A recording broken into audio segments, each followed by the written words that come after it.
Children, now we are going to see probability of the events. First of all, we should know about what is meant by experiment. Experiment means it is an operation. An operation which can produce some well-defined outcomes means that is called experiment. Random experiment. Random experiment is also an experiment if it satisfies, that experiment satisfies two conditions. What is the first condition? It has more than one possible outcome.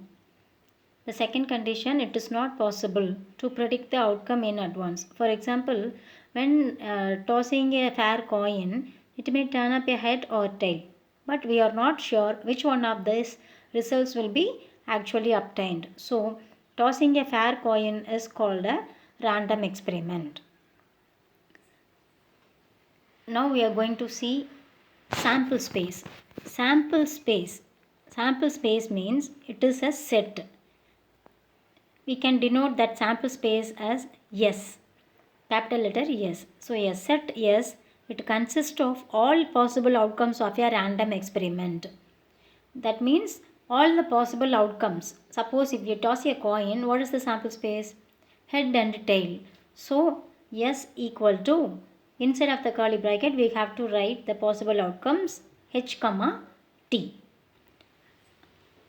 Now we are going to see event.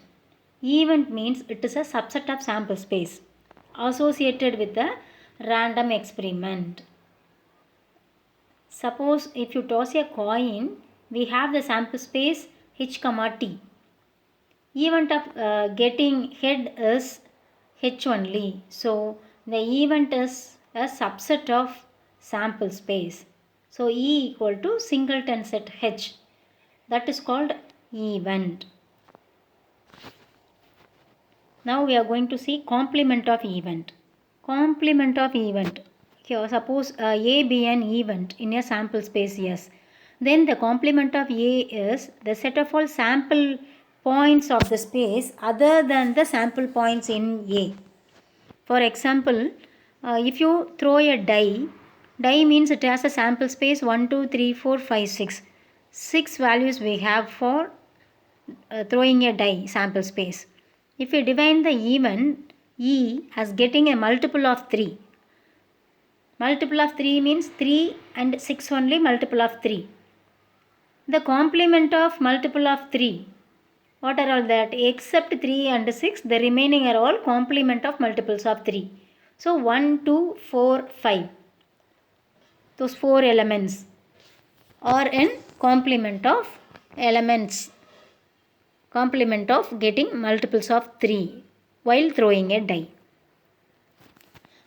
The next we are going to see compound event. Compound event means it is an event. If an event has more than one sample point, then that event is called compound event. Suppose in the experiment of tossing a coin twice, see here we are tossing a coin twice, then the events exactly one head appeared and another one event at least one head appear. Both are compound events. The subsets of the sample space associated with these events are, the first one is exactly one head appeared. So exactly one head appeared means what is that event? HT, TH, because we are tossing two coins. HT, TH. Two things we have for that event, and then the second event is at least one head appeared. At least one head appeared means HT, TH, HH. At least means more than one also we can accept. So HT, TH, HH. So these two events are compound events. Next one is mutually exclusive events.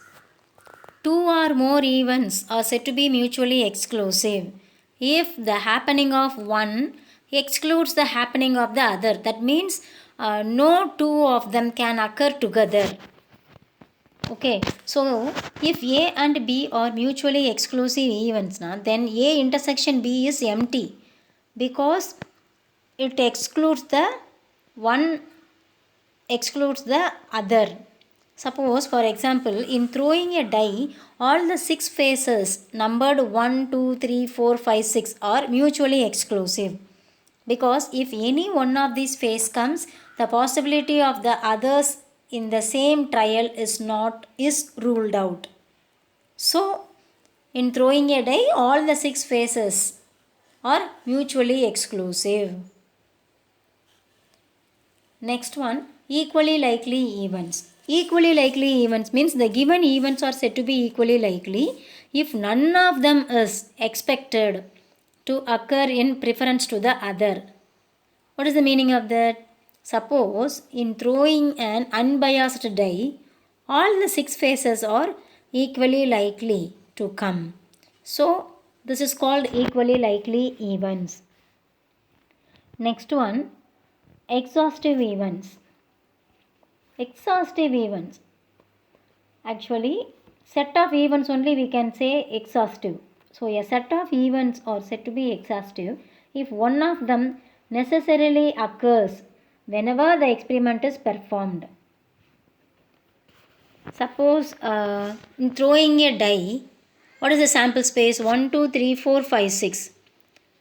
Suppose we are assuming E1 is the event of getting even number, E2 is a event of getting odd number, then what is the outcome for E1? 2, 4, 6.